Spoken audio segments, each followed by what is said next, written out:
to really work on your glute muscles functionally, especially those muscles in the side of your hip.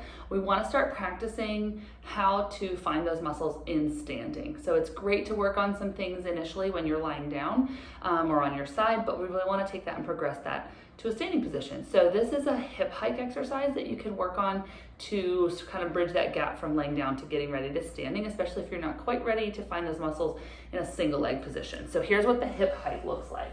You're gonna use a step or a footstool, and your resting position might look something like this, where your hip is kind of jutted out to the side, collapsed down, and what we want to do is find these muscles right here in the side of your hip. So by doing that, you're gonna hike the opposite side up towards the ceiling, and you're gonna feel these muscles right here on the side of your hip activate. So your knee can be a little bit soft. I don't wanna see your knee locked out straight, but you can kind of start in this position, actively engage here by hiking up the opposite side of the hip. And sometimes if you're having hip pain or SI joint pain in this position, I don't like for you to go back and forth there, because that can really aggravate this position, this pain here. So rather just kind of find that spot and maybe hold it for about 3 breaths.